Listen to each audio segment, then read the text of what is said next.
Pemirsa, 81 pengungsi Rohingya yang terdampar di Pulau Idaman, Aceh Timur Aceh dievakuasi ke Medan, Sumatera Utara. Mereka akan bergabung dengan pengungsi Rohingya lainnya dengan jumlah total sekitar 2.000 orang.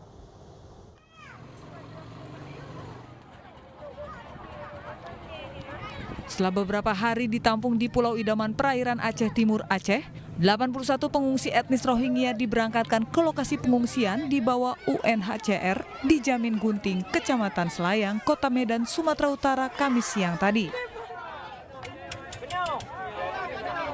Sebelum dipindahkan, para imigran akan divaksin COVID-19 dan swab tes antigen. Itu dilakukan atas permintaan pemerintah Kota Medan. Evakuasi pengungsi Rohingya menggunakan perahu nelayan yang dibantu perahu cepat BPBD Aceh. Pemindahan pengungsi melibatkan personil kepolisian, TNI, dan imigrasi Langsa. Pengesaran pengungsi hari ini memang sudah menjadi hasil rapat ya dari Pemda setempat, kemudian mendapatkan izin dari PPLN pusat. Kemudian pemindahan hari ini rencananya akan dilaksanakan pada malam hari menuju Medan, di shelter di Medan. Kemudian ini akan ditempatkan sementara di kantor kecamatan, ya, menunggu keberangkatan nanti di tengah malam. Setiba di Medan, pengungsi tidak langsung dibawa ke pengungsian, melainkan dikarantina terlebih dahulu. Aparat keamanan baik TNI, Polri maupun imigrasi menempatkan ada 24 personil untuk mengamankan warga pengungsi Rohingya dalam perjalanan ke Medan. Dari ke-24 terdiri dari 10 unsur Polri, 8 dari imigrasi, 4 dari TNI, 2 dari Rekanbin. Tentunya dalam pelaksanaan pengawalan kita benar-benar menerapkan protokol kesehatan. 81 pengungsi ini nantinya akan bergabung dengan etnis Rohingya lainnya di pengungsian naungan UNHCR dengan jumlah pengungsian diperkirakan mencapai 2.000 orang. Dari Aceh Timur Aceh, Jufri Zainuddin, iNews melaporkan. Pemirsa, kami baru saja mendapatkan informasi istri Menteri Hukum dan HAM Yasona Lauli, Elisha Widya Ketaren, meninggal dunia di Rumah Sakit Medistra Jakarta Selatan. Elisha meninggal dunia pada pukul 15.25 waktu Indonesia Barat, dan kami seluruh kerabat kerja iNews serta MNC Media mengucapkan turut berduka cita atas meninggalnya istri Menkumham Yasona Lauli. Kita ke informasi berikutnya, pemirsa. Wanita pendaki asal Kota Makassar yang hilang secara misterius di Gunung Abo, Kecamatan Bantimurung, Kabupaten Maros, Sulawesi Selatan ditemukan selamat. Tim SAR gabungan TNI Polri telah mencari selama 4 hari dan menemukan pendaki dalam kondisi lemas.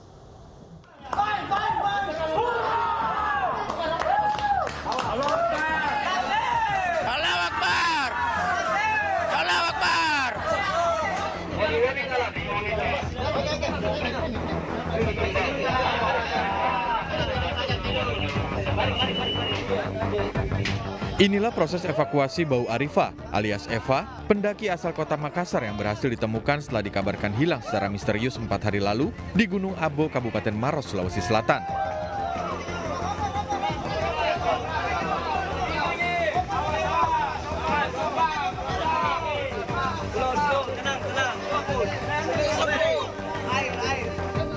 Korban ditemukan dalam kondisi lemas dengan posisi berdiri di celah tebing kars yang sempit.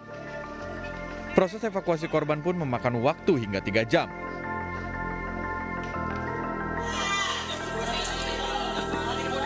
Tim penyelamat pun terpaksa menggunakan tali untuk menurunkan korban dari ketinggian Gunung Kars.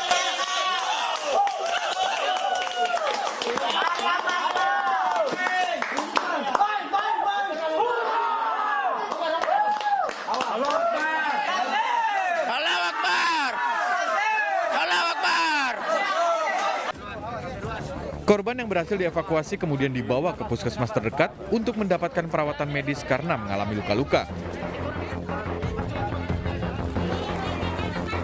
Baik, untuk lokasi dari titik hilang korban sampai ditemukan korban itu jaraknya kurang lebih 300 meter.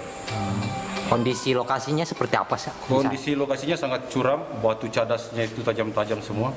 Jadi ada beberapa tim kami yang cedera karena medannya memang sangat sulit. Posisi korban saat itu seperti apa sih, Pak? Posisi korban dia sadar, tapi dia tertidur sambil memanggil orang tuanya. Sebelumnya korban dikabarkan hilang secara misterius setelah meminta izin untuk buang air kecil di balik batu yang jaraknya 20 meter dari tempat istirahat. Namun 5 menit berselang korban tak kunjung kembali hingga rekan korban mencari dan hanya menemukan sendal serta bekas tumpahan air. Dari Kabupaten Maros, Sulawesi Selatan, Wahyu Ruslan, iNews melaporkan. Kecelakaan antara sepeda motor dan truk juga terjadi di Demak, Jawa Tengah. Seorang pelajar terluka setelah terlempar dari sepeda motornya akibat tertabrak truk.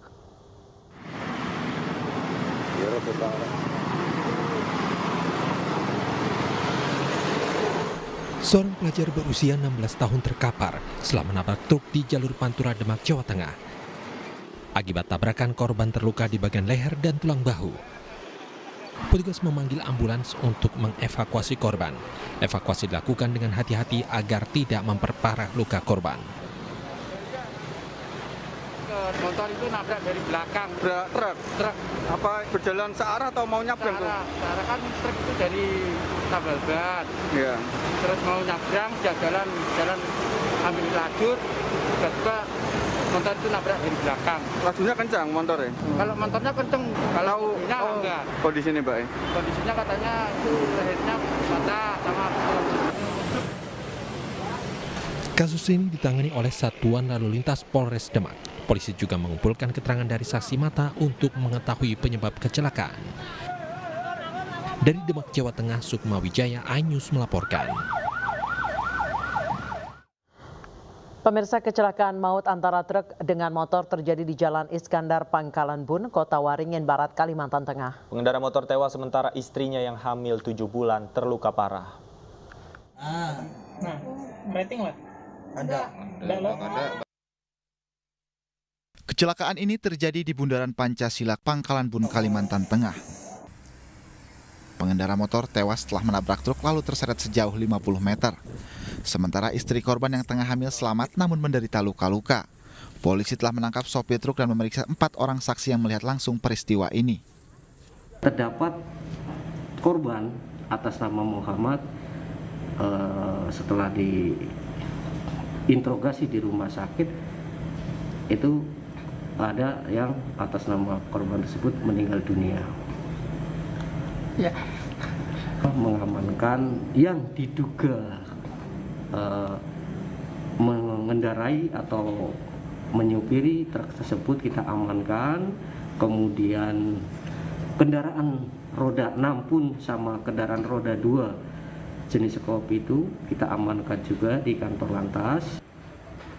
Diduga sopir truk ugal-ugalan dalam mengemudi, namun polisi belum menetapkan tersangka dalam kecelakaan maut ini. Dari Kota Waringin Barat, Kalimantan Tengah, Sigit Jakwan Pamungkas, iNews melaporkan. Pemirsa, polisi menemukan fakta baru terkait jasad wanita hamil yang ditemukan di septic tank di Pekanbaru Riau. Dari hasil otopsi, polisi menemukan tanda bekas kekerasan di leher korban.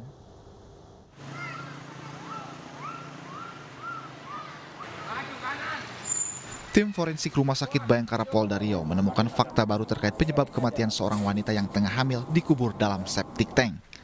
Dari hasil otopsi ditemukan adanya tanda kekerasan di leher korban. Polisi menduga korban dibunuh sebelum dimasukkan ke dalam septic tank.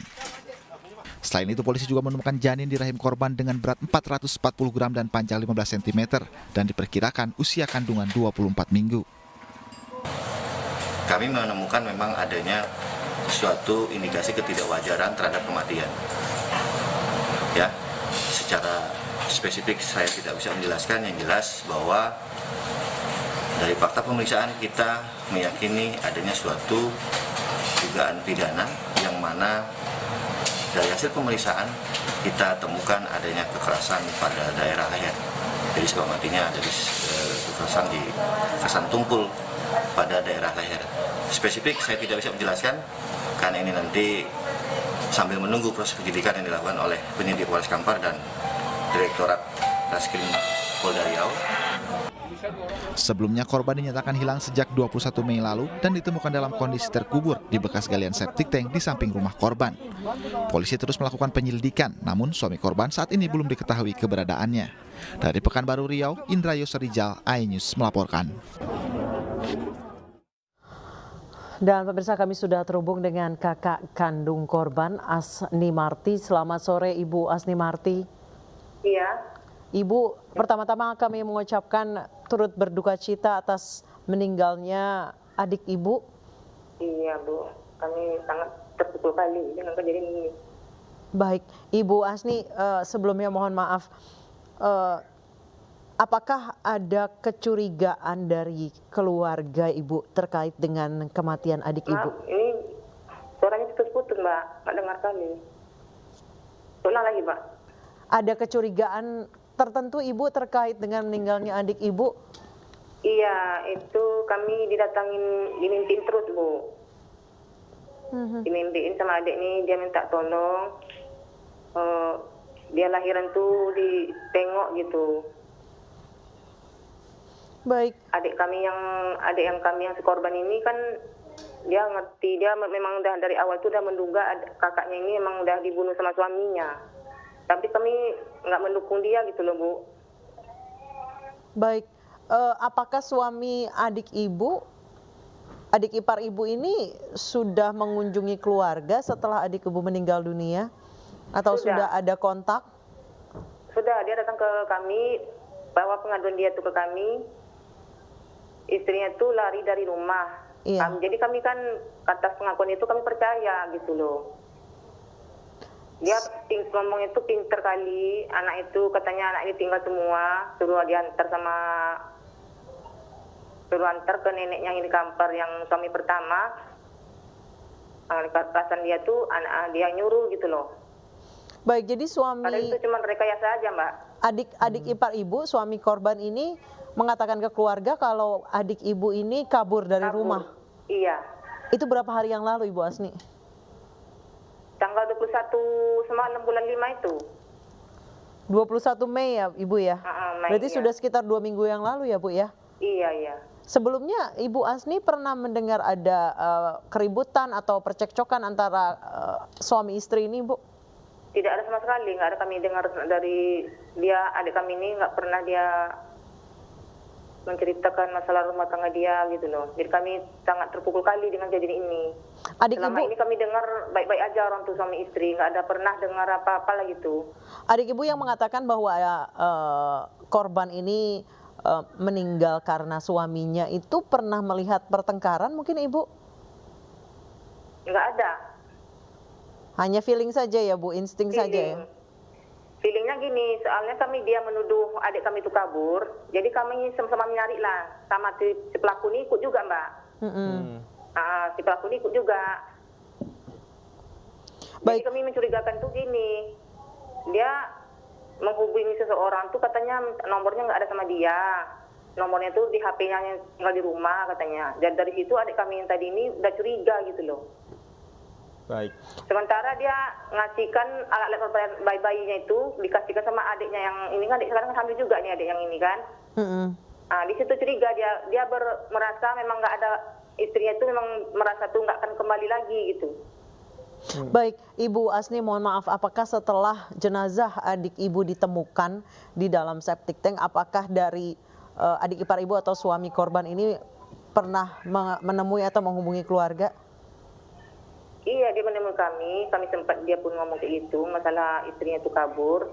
Dia memang nelpon sama kami, sama saudara si korban ini, sama kawan-kawan si korban, katanya nggak tahu posisinya di mana. Kami suruh nyari, kayaknya dia tuh nggak ada respon apa-apa. Itu. Baik. Awal kejadian ini gini Mbak, adik kami yang tinggal di rumah ini kan dia feelingnya tuh memang kakaknya tuh udah meninggal gitu loh, dibunuh sama suaminya. Soalnya didatangin terus kami tiap malam sama kakak ini, sama adik ini loh. Baik. Jadi kami disuruh menggeledah rumah itu, kami geledah rumahnya itu semua kamar mandi. Jadi adalah anak anggota dia lah kan Bu, anggota kerja dia. Ngomong sama kami, pernah dulu si pelaku ini katanya nyuruh dia nggali septic tank katanya. Jadi kami kaget kan, Begitu kami kaget, kami keluar. Suami Gimana korban ini tahu? pernah menyuruh pegawainya menggali septic tank, Bu? Iya. Baik, itu berapa bulan yang lalu, Ibu? Berapa minggu yang lalu? Kejadian itu pokoknya dia bilang kami ke istrinya itu bilang dari tanggal 21 katanya istrinya itu kabur dari rumah. Si anggotanya ini ngomong sama kami itu tanggal 7 Mei. Kami kan tanggal 7 kemarin ke sana. Kami tahu ada yang mencurigakan gitu loh, Mbak. Baik, kita pernah ditimbun di keramik gitu kan. Nah, dia yang bilang sama kami itu bahwa dia tuh disuruh gali septic tank di situ bilang. Baik, terima kasih banyak Ibu Asni Marti telah bersedia untuk berbagi cerita dengan iNews Sore. Sekali lagi kami mengucapkan turut berduka cita. Terima kasih Ibu Asni Marti. Pemirsa, gerai cepat saji ditutup gara-gara timbulkan kerumunan dalam promo makanan. Informasinya kami hadirkan usai jeda, tetaplah di iNews Sore.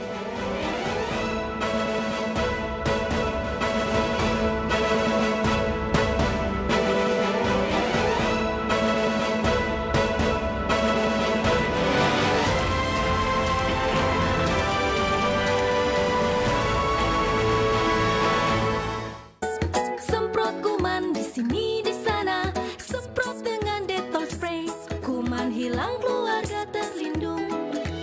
Baru Dettol Disinfektan Spray, praktis melindungi keluarga. Dettol Spray.